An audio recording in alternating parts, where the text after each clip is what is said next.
welcome. Today we are hosting Dr. Andrea Annoni. He's coming to us from the San Raffaele Telethon Institute for Gene Therapy in Milan, Italy. And the title of his talk is Gene Transfer-Based Strategies for the Induction of Antigen-Specific Immune Tolerance in Type 1 Diabetes. Very interesting topic right now, a very popular topic in industry and across many different disease states. But here we're talking specifically about type 1 diabetes. And just a little about him. He's as I mentioned, he's a research scientist at San Raffaele Telethon Institute for Gene Therapy in Milan. He got his PhD in immunology and applied biotechnology at Tor Vergata University in Rome. The focus of his research is the development of strategic immunotherapies, and he contributed to the characterization and the definition of strategies for modulation of innate and adaptive immune responses evoked by in vivo gene therapy with lentiviral vectors. And in this context, he developed innovative gene transfer approaches for the induction of antigen-specific tolerance to prevent and regulate autoimmune responses. We have a couple papers of his. I'm going to drop them in the chat, some of the most recent ones, and so you can kind of like look at those at your leisure. And here's a quick message to the audience in the chat. Please post questions here during the talk, and he'll take questions at the end of talk as well. Thanks so much for joining us. Thank you, and good morning, everyone. So I'm very happy to be here, and I would like to thank the organizing to inviting me and to share our recent data regarding the development of antigen-specific strategies for autoimmune to control autoimmune diseases. So first of all, the idea here is to give a very brief introduction on gene therapy for those who's not familiar with. And basically, so the idea of gene therapy is very simple. So the idea is to correct the genetic defect, providing a correct version of a gene through a vector, which is mostly, in most cases, a viral-derived vector, in order to achieve the therapeutic protein expression and to correct the genetic defect, specifically in target cells.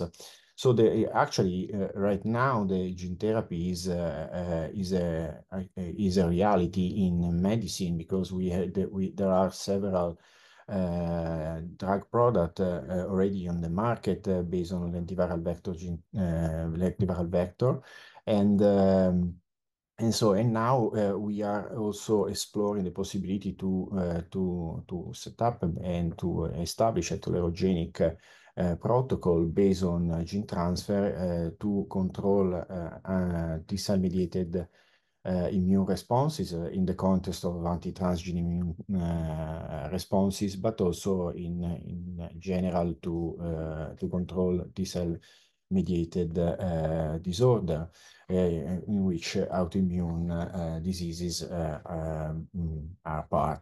And so, as you know, type 1 diabetes is a T-cell mediated autoimmune disease, which T-cell mediate the destruction of pancreatic beta cells, leading to the loss of glucose homeostasis. And the type 1 diabetes is well characterized disease. So there are several genetic loci which are strictly associated with type 1D, most of them related to T-cell responses and antigen specificity. For example, there are a strong association with HLA, DR4, DQ8, and DR3 and DQ2. But also there are some polymorphism in the promoter that govern the level of insulin expression in the thymus, that has an impact on the T-cell selection in the thymus, and actually on the potential diabetogenic effect of the T-cell repertoire.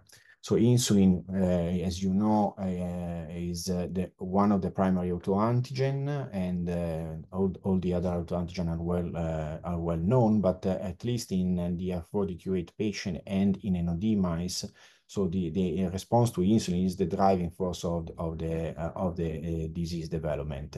And insulin B923 specific CD4 T cells are detectable both in human and in murine T cell infiltration of the pancreas. And moreover, there are also defects in central tolerance that are known. So, as I mentioned, the level of expression of insulin may impact on the selection, a good selection of the T cell repertoire. Moreover, this immunodominant epitope is a weak binder of the MHC class 2, and this lowered the efficacy again of both of the negative selection of clones, autoreactive, but also of Treg induction. And moreover, we, as you know, so we have the formation of hybrid insulin peptide during the disease, and these neoepitope, neoantigen are not covered at all by central tolerance. And this, of course, for you is something that is already known, but just to summarize, so there are several therapeutic strategies that have been applied in type 1 diabetes. So the expansion of regulatory cells at polyclonal level, the interference with the antigen presentation or blockade of costimulatory pathway, allogenic islet transplantation also have been applied with, of course, the side effect of the long-lasting immune suppression, or more recently, so some strategies to promote T effector depletion and exhaustion, for example, TG in the past, but also the more recent, the Herald paper that described basically the anti-C3 monoclonal antibody non-FC binding regimen that was able to delay significantly the onset of the disease in a large cohort of at-risk subjects. Which was a success, but at the end, basically, the disease prevailed, the betogenic T cell responses prevail, and the onset occur. And therefore, so we have to think that maybe, so we have to perform a correction, to put in place a correction of the T cell compartment in order to expand regulatory cells, antigen specific, for autoantigen involving the targeted by the autoimmunity, and also a potential correction of the specificity of the T cell repertoire in order to avoid the disease development again. So in this context, basically we identify several potential strategies to generate this antigen-specific tolerance and to resolve autoimmunity. And today I will focus on two of them, the more recent that we published, and that are based basically on the gene transfer method in order to impose the presentation of an autoantigen in a context of in a heterogenic context. Through targeting basically two different subset of antigen presenting cells that are very different among them, basically. So we are talking about dendritic cells and thymic epithelial cells.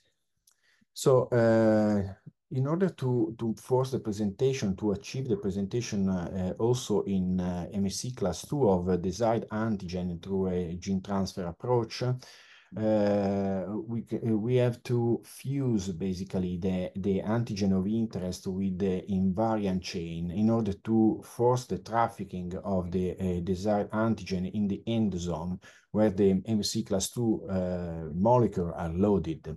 And this approach will optimize the expression, and so the presentation of the desired epitope in class 2 by antigen-presenting cells, which without this approach will not occur, because the transgene expression in a cells will normally results only in a presentation of epitope derived from the product of the transgene only in class 1. So to achieve the presentation also in class 2, and therefore potentially with this strategy present the antigen to both CD4 and CD8, we fuse, as I mentioned, the antigen with invariant chain. And in this form, so the transduction impose the presentation, so we can use these the antigen presenting cells modified with this vector to promote a response. And we thought that based also on the experience developing here in the lab by Silvia Gregori that described the DC10, so basically dendritic cells that acquire a tolerogenic effect if they are differentiating the presence of IL-10. So we tested the possibility to co-express together with antigen-presenting cassette a tolerogenic gene. In this case, we, as mentioned, based on our experience in IL-10, we moved to this path basically. And as you can see, we have these platform vector platform are now available for both human and murine experiments, murine basically background of the cells.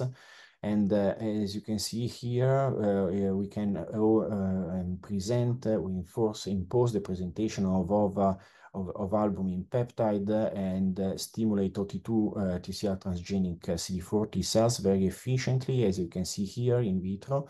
But when we add the IL-10 in the construct, which is co-expressed, we have a strong modulation of the antigen-specific proliferation, and we achieve we induce the differentiation in vitro of TR1 cells. And this was observed also in human. In this case, expressing again the insulin B923 and to presenting this autoantigen to CD40 cells coming from HLA-DQ8 LT donor. As you can see again, so we can see the proliferation, antigen-specific proliferation, and we have a strong modulation of this response in the presence of IL-10. And moreover, so the small amount of cells that proliferate and responded also in the presence of IL-10 is highly enriched of TR1 cells, as you can see by the co-expression of the CD49B and LAG3 that are specific marker of this regulatory cell subset. So this approach was translated in a cellular therapy in the mouse, as you can see. So basically, we differentiated either dendritic cells transduced with just to promote the presentation of the epitope, or to have the presentation of the epitope and IL-10 production, and we provide basically 3 doses 1 week apart into mice that were adoptively transferred with diabetogenic cells. And as you can see, the cellular therapy with tolerogenic dendritic cells control the disease development in more or less 50% of the treated mice. But very important, the subsequent adoptive transfer of splenocyte derived from these mice reveal that cells, so splenocyte coming from the mice that received the tolerogenic dendritic cells lost the capacity to transfer the disease in a newly adopted transferred NSG mice, while this capacity is retained by the control splenocyte. suggesting that this is so we could induce an active mechanism of tolerance that control the disease development by this cell therapy. So regarding the type 1 diabetes in humans, as you know, so the presence of autoantibodies in association with a specific HLA are strong biomarker for the development of the disease and to define at-risk subject, basically. And the fact that the onset of the symptoms is around 12 years of age in average. So these two factors identify subject at risk and a window of time in which we can potentially apply a preventive strategy to arrest the disease before the damage of and erosion of beta cell mass. And this window for prevention strategies is well known also in D mice, in which the kinetic of the autoimmune process is well defined. So based on these factors, so we elaborate a strategy based on in order to exploit a central tolerance mechanism and targeting the expression of the transgene and the presentation of a specific autoantigen into thymic epithelial cells. So as you know, the thymus is play a crucial role in the establishment of on the so-called central tolerance, selecting a T-cell repertoire, which is as much as possible tolerant to self antigen, but that is able to react against a non-self antigen or harmful antigen. And the selection of the repertoire occur through a really complicated mechanism that imply the interaction of developing thymus with atypical antigen-presenting cells that are not hematopoietic, are not of hematopoietic origin, called thymic epithelial cells. So basically, briefly, the process basically is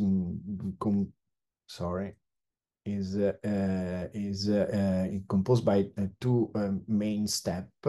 So the first step is a positive selection of the T-cell thymocyte, which occur in the cortex. And here, basically, thymocytes are selected based on their capacity to interact with self-MHC molecules presented in cortical thymic epithelial cells. And only the cells that are able to interact properly proceed in the development, becoming single positive CD4 and CD8 T cells. And in the medulla, these single positive cells are selected in the second step in a negative manner. Basically, all the cells that are highly reactive, so have the capacity to recognize the self antigen presented in the context of by medullary thymic epithelial cells are deleted. So basically, so to be precise, if the interaction is very efficient with a nice strength of T-cell signaling, so the fate is a clonal deletion. While in an intermediate strength of interaction, so the development of T regulatory cells is promoted, while in the other case, cells are released as naive T cells in the circulation. So in this context, knowing this approach, basically this process, we thought that the capacity to transgenically impose the presentation of a specific antigen or more than one antigen potentially could be interesting and potentially effective in removing or changing the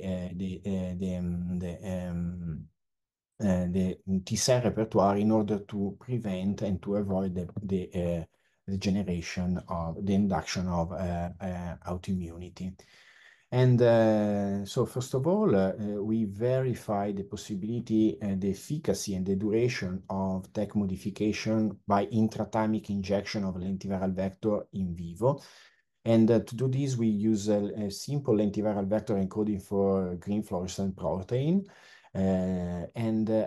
which is expressed under the promoter of PGK promoters. PGK promoter is an ubiquitously active promoter. So basically all the cells that are transduced will express the transgene.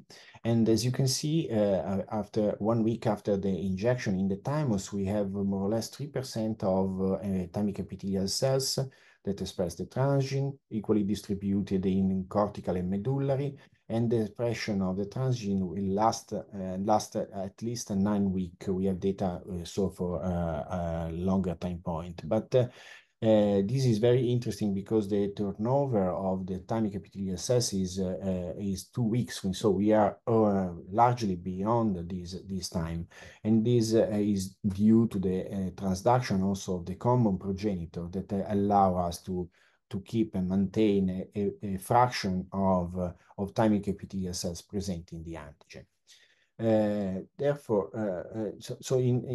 but in this case, as I mentioned, all the cells that are transduced can express the antigen, so also express the antigen. And with this kind of procedure, of course, we can expect that we have transduction also of other cell type of targets from our purpose, not only thymic epithelial cells, but also hematopoietic derived cells, so antigen-presenting cells, thymocytes that are present in the thymus.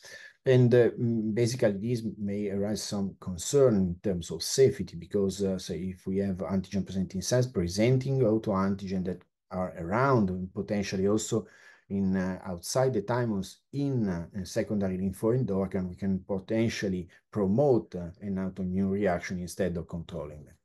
So to avoid this situation and to better target the thymic epithelial cells, we add an additional layer of regulation of the transgene expression and therefore of the presentation of autoantigen, which is based on microRNA. As you know, microRNA is a class of non-coding RNA, more or less 20 nucleotide long, which in nature is present to control gene expression by negative post-transcriptional regulation. And basically, we can exploit this process because we know that microRNA 142 is specifically expressed in hematopoietic cells. And basically what happens is that if we include the target sequence for microRNA into the proviral genome, so even if we have a transduction of both target cells, so thymic epithelial cells, but also hematopoietic cells, so the transcript will be present in both cells, but here with microRNA 142 that will find target sequence on the messenger, so the messenger will be degraded very precisely. And this will basically lead to the targeting the expression of the transgene in hematopoietic cells and targeting the expression only in tech as we actually want. And so we verify this approach again with using a GFP expressing vector. As you can see, using the microRNA regulated vector, we got a similar amount of frequency of transgene expressing thymic epithelial cells. However, we drastically reduced the expression of the transgene in dendritic cells, plasma cell dendritic cells, and B cells in the thymus. We abrogate expression, as expected, in thymocyte that were already before present using the conventional vector, but very important, we eliminated traces of transgene expression outside the thymus in the secondary lymphoid organ that were very little, very minimal, but traces that can be detrimental for the safety of the procedure. So based on this approach, we tested whether such a level of expression and therefore the presentation of a specific antigen was able to modify the selection of T cells in the thymus. And what we did, basically, we exploit the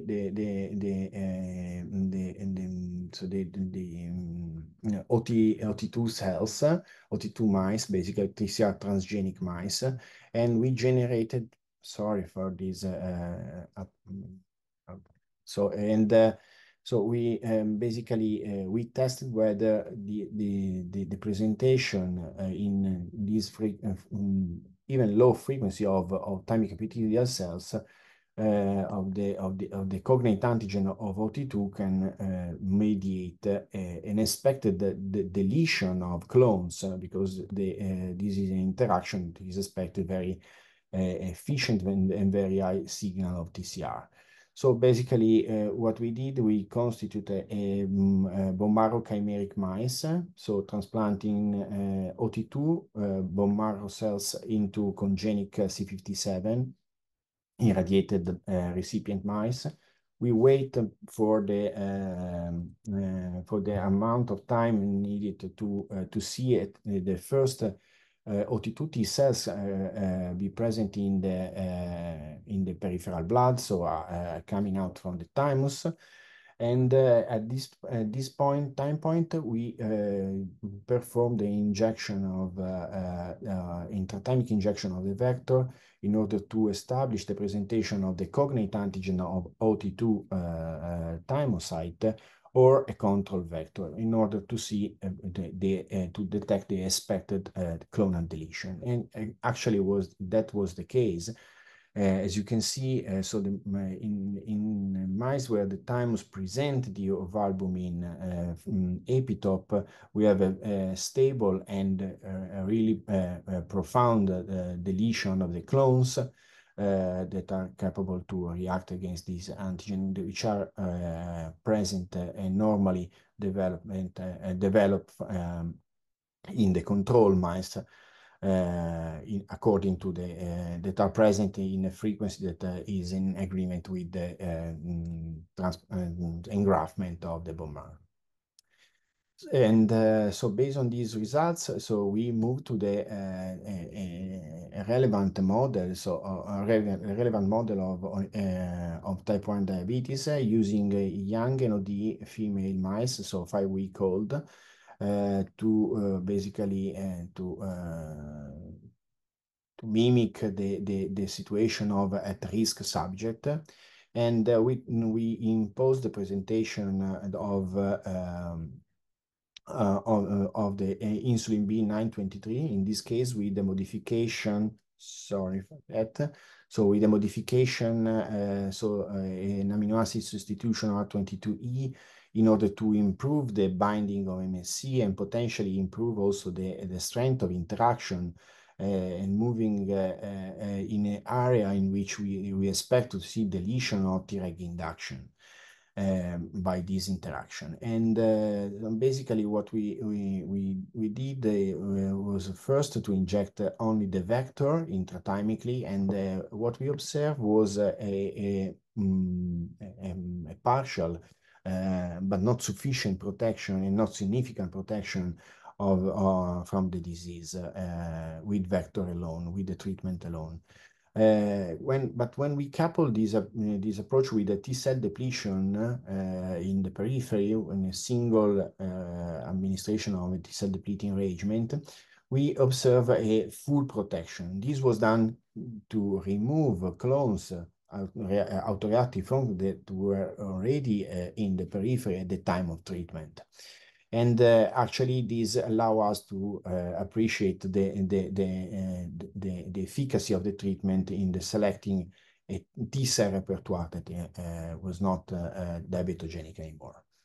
And this is again, we demonstrated is an antigen-specific effect because expressing an unrelated antigen, the modulation of disease development is not present and not detectable. So in this context, in these mice, we investigated whether regulatory cells were expanded with tetramer technology. We observed that regulatory cells, antigen-specific regulatory cells, were a little bit expanded in a significant manner only in the mice that received that were fully protected by the treatment intrathymic and T-cell depletion. And moreover, we perform a TCR sequencing in order to actually to find, to identify major changes in at clonal level in the T-cell repertoire.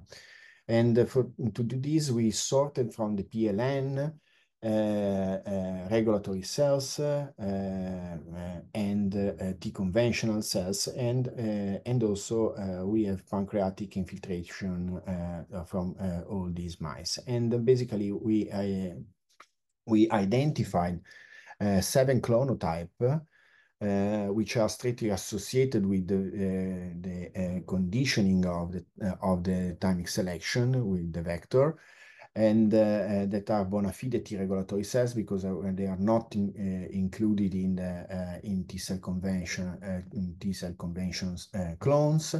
And really interesting, so these cells were found, these 7 clone type were found in the pancreatic lymph node in the mice that were fully protected from the disease, while 5 of these clones were found in the pancreatic infiltration, suggesting that depending on if the T-cell depletion is provided or not, basically we have a different dynamic of the suppression of the disease development, which occur in the PLN. While if we do not deplete the diabetogenic clones, so the cells need to migrate in the pancreatic infiltration to control the disease. And therefore, so now I would like to conclude, and I hope that I convince you that so lentiviral vector-mediated gene transfer can be exploited to induce antigen-specific tolerance to resolve autoimmunity, specifically targeting the antigen in a specific cell subset. And I show you so that presenting the antigen first, imposing the presentation of the antigen in tolerogenic IL-10 producing dendritic cells.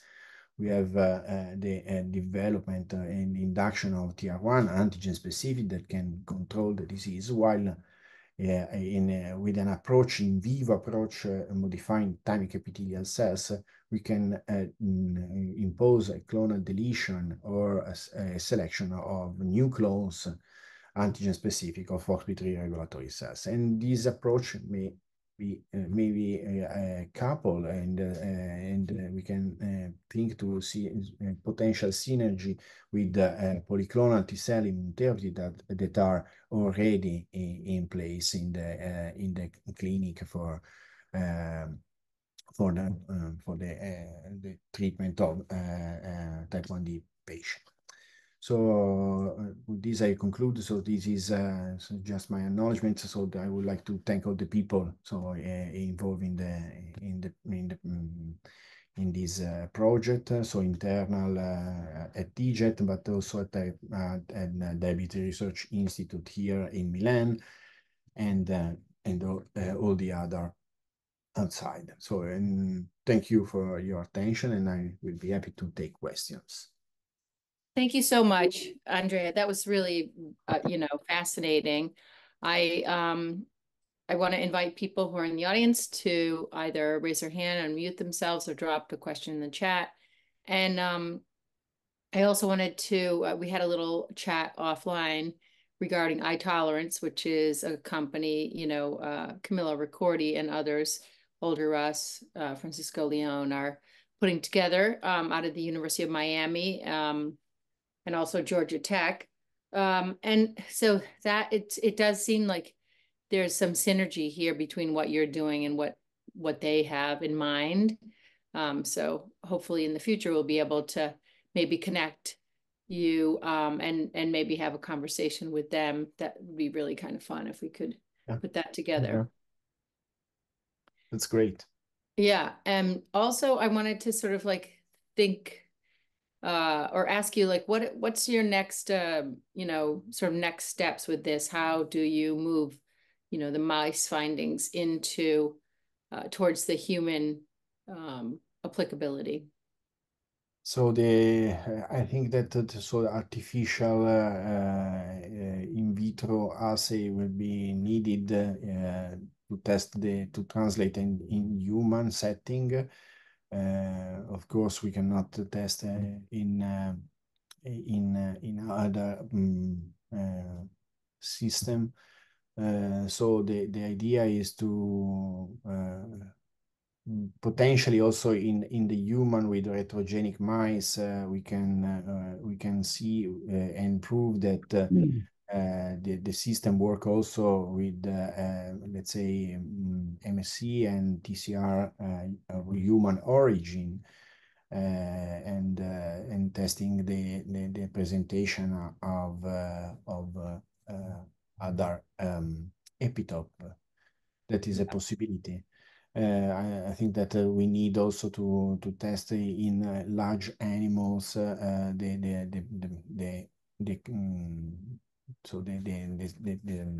test this approach in large animal to see how we can target and validate the approach, even if so we know that the transduction in non-human primate and potentially in human is expected more efficient. And since the vector is derived from a virus that has a human tropism, and so that will be more easy in the human in terms of gene transfer. And what I can say is that the structure of the vector will be useful also in human, because the microRNA 142 is as for many microRNA are highly conserved. So we have proved that the microRNA regulation, and so basically the strategy will be easily translatable to a human setting. Of course, for the efficacy, that is something that will be need to be tested. We can also what I would like to stress is that potentially the system will allow also to present multiple antigen. Here in the mouse, of course, the system is easy because the driving response is against insulin. But in a more complex scenario where more than one autoantigen are involved, and need to be clones that need to be removed of, we would like to generate additional clones in the regulatory cell compartment, and that can be done. So because we can let's say have different construct in order to present different antigen. So this is a possibility. Yeah. And if you have antigen, if you do, determine that insulin is the first antigen and you have a window of opportunity there, then perhaps if you shut down that response first, then maybe you wouldn't get spreading to other situations. That is a possibility, of course, as if in the case in where insulin is a primary, actually so we can avoid basically the epitope spreading, and so also in the case of I think that this is a very intriguing also for the as I mentioned in the introduction for the insulin hybrid peptide that so that those are not covered at all by the central tolerance. Here we can put in place a strategy to control also that and to avoid that, to have T cells that are able to recognize those those uh, those clone. Yeah. So those epitope. Sorry. No, I know what you meant. We have Alberto Pulesi from City of Hope in Los Angeles here in the audience. He's got his hand up. He has a question. Alberto, do you want to unmute? Sure, I am unmuted. Hi, Andrea. Nice work. I had a question, kind of a little bit echoing what Monica was talking about. How do you move it forward? In your slide, you suggested potential synergy with the plizumab, thymoglobulin, and so forth. Yeah. However, I would think that this type of approach would be much more applicable and relevant in primary prevention, right? So even based on genetic susceptibility, for example, or even at earlier stages, when individuals who are DR4 DQ8 have even a single insulin autoantibody. Actually, I did an analysis with TrialNet data years ago that never got published. But essentially, if you have insulin antibodies only, and you have DR4 DQ8, you have as much risk to progress to diabetes as does with multiple autoantibodies. So they're actually a higher risk population. Now, I think that perhaps to advance in that direction, if you consider doing any work with either humanized mice or transgenic DR4 DQ8 mice, I believe that there are HLA DQ8 transgenic NODs. They might have their own vagaries, but maybe there is a workaround. Essentially to look at what is the effect with humanized system and human reagents that then you can take to the clinic, right? Yeah, that is exactly what we are doing. We have Okay. the DQ8, and so we are now setting the retrogenic mouse. Basically, we are trying to have part of the transplanting CD34 into NSG, having the development of T cell progenitor carrying the TCR of interest, and then going into the thymus where we treated with our procedure. So the difficulties is the more so the real problem here is the animal that is very small, and so the thymus in immunodeficient mice is very small and difficult to be injected. So that is the real complication to test this approach. I think that for this reason, so we are considering also ex vivo experiment, in vitro experiment, potentially in a 3D culture where all the ingredients are there. So the thymic epithelial cells, the T cell precursor and so on. So to mimic what are the main and the principal interaction that in the thymus will lead to the selection of the T cells. And but that is something that we are actually considering. Right. Yeah, fantastic. This is good news all around. Well, in the interest of time, we've gotten up to almost 9:45 here. So that's a really fascinating approach you've got going. It sounds like it's yielding some excellent results and has the potential to do more good. So thank you again, Andrea, and I hope you have a great rest of your evening there in Milan. Appreciate you joining us, and look forward to your next paper. Okay, thank you again for your invitation.